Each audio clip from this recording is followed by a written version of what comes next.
Story 1. Masterpiece. I've been lying down for hours now. It's 5:35 a.m. and there's not much I can do. You know what the worst part about my situation is? I'm in the same room as my parents. They keep looking at me, and I can't help but look back and try not to cry or scream. Their eyes are focused on me, and their mouths are wide open. There's a strong scent of blood, and I feel paralyzed with fear. Here's the thing.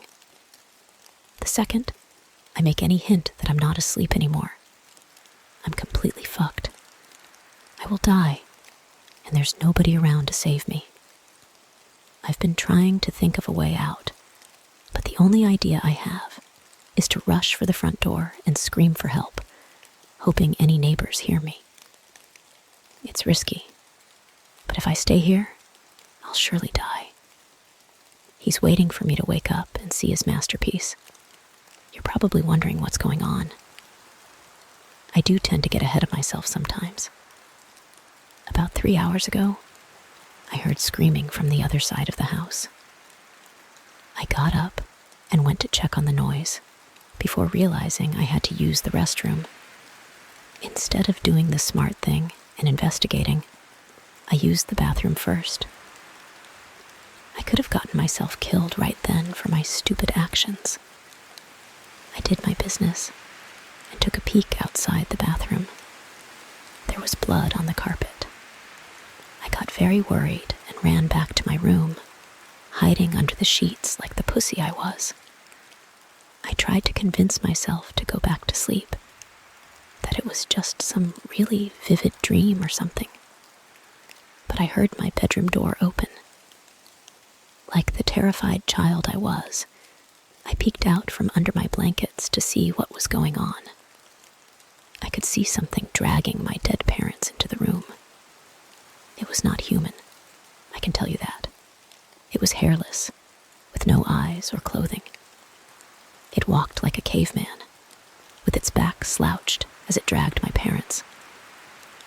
But this thing was much smarter than any caveman. It was aware of what it was doing. It propped my dad up on the edge of my bed and made him face me. It then sat my mother down in the chair and positioned her towards me as well. It then started rubbing its hands on the walls, staining them with blood, and then drew a circle with the devil's pentagram in it. This thing had made what it would probably call a masterpiece. To finish it off, it scribbled a message into the wall that I could not read in the darkness. It then positioned itself under my bed, waiting to strike. The scariest thing now is my eyes have adjusted to the darkness since then, and I can read the message on the wall. I don't want to look at it, because it's terrifying to think about it. But I feel I need to see before I'm killed.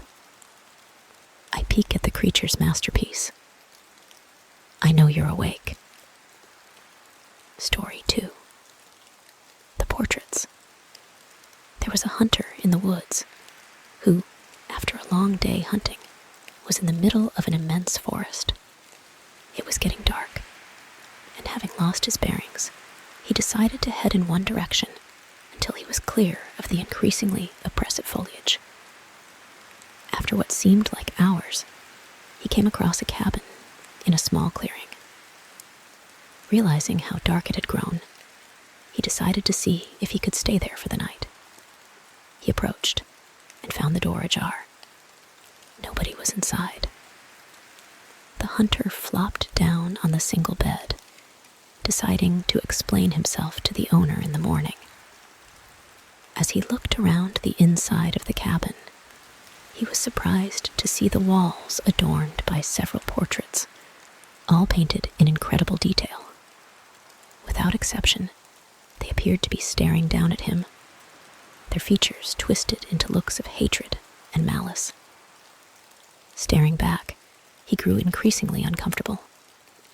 Making a concerted effort to ignore the many hateful faces, he turned to face the wall, and exhausted, he fell into a restless sleep. The next morning, the hunter awoke. He turned, blinking in unexpected sunlight. Looking up, he discovered that the cabin had no portraits, only windows. Story 3, Visitor. The following incident occurred last Sunday. I was in my study typing an email for work when I fancied I heard a noise coming from my kitchen. I disregarded it. The house in which I live is old, and strange noises were not uncommon. Not 5 minutes later, I heard the noise again. It was a clicking of some sort. I broke out into a cold sweat. It was the sound of the back door unlocking.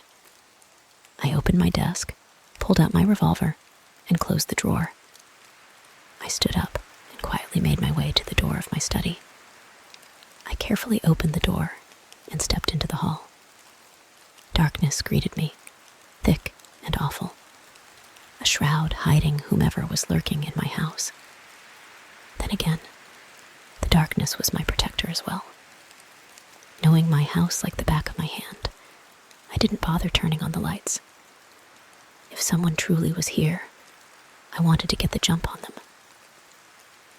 I moved down the hall as silently as possible and listened as hard I could. Silence. Could I have been imagining things?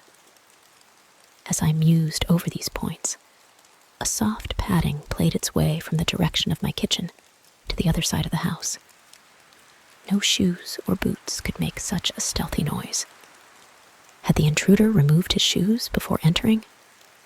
The steps sounded lighter than a full-grown man's. They sounded like a child's footsteps, or those of a large dog. At this point, I decided to call out. "Hello!" I bellowed loudly, the volume of my voice causing me to recoil. "Get a hold of yourself, man," I whispered to myself. I yelled out again. "I am armed, and the police are on their way." Stupid me. Why hadn't I called the police when I was in the study? I made my way to the kitchen, entered slowly, and saw that I was very much alone. Everything seemed to be in its place. Yet when I turned the lights on, I had to choke down a scream.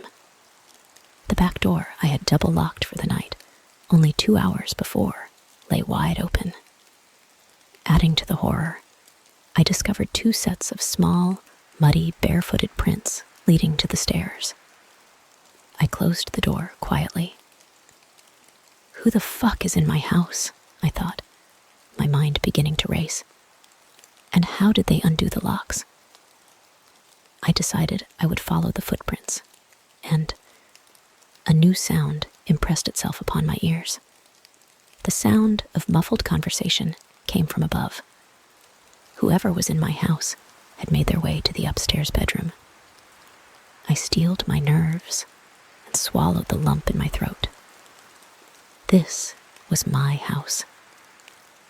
Whoever was whispering in my bedroom was invading my privacy and threatening my safety. I had to deal with it. I made to the bottom of the steps, switched on the light, and yelled, "Show yourself!" Weighted silence greeted me. "I have a gun, and I will use it. Surrender yourself." My adrenaline began to pump, and no longer cautious, I took the stairs 2 by 2, slammed open my bedroom door, and leveled the gun at nothing. My large bedroom, the only room on the 2nd floor, was entirely empty. I looked at the floor, found the same footprints that were in the kitchen, only they stopped in the middle of the room. My blood ran cold. I checked the closet and under the bed, but there was no one to be seen. Was I going mad? I made my way back into hall when the door suddenly slammed closed behind me. I shouted in terror and bounded back down the stairs, through the kitchen, and into my study. I slammed the door and locked it tight. I collapsed in my chair and passed out. Footsteps. I awoke just in time to hear them pad their way down the stairs, across the kitchen, and to my horror stop outside my study door. Locks seemed powerless to stop these entities, and I waited for the knob to turn. Instead, I heard something that chilled my blood. A voice whispering in the hall. A horrible voice belonging to someone no longer alive. My heart pounded. My blood froze in my veins. My lips moved, and my throat uttered a gibbering mess. The doorknob began to turn, the locks disengaging as if by magic. The door creaked open slowly. Nothing. Emptiness. Darkness. I feared I had gone truly mad. Then again, the sounds of footsteps, but this time going away from my study. The back door opened and closed, leaving me in deafening silence. After what seemed like an eternity, I stood and shakily made my way to the kitchen. The light was still on, and nothing seemed out of order. The back door was closed, and I could see that the lock was again engaged. Looking around, I noticed a piece of paper on the table. I moved closer, picked up the note, and began to laugh horribly. It read, "Sorry, wrong house." Did you enjoy these 3 home invasion type creepypasta stories? Please like and subscribe and tell Lady NoSleep in the comments. Until next time.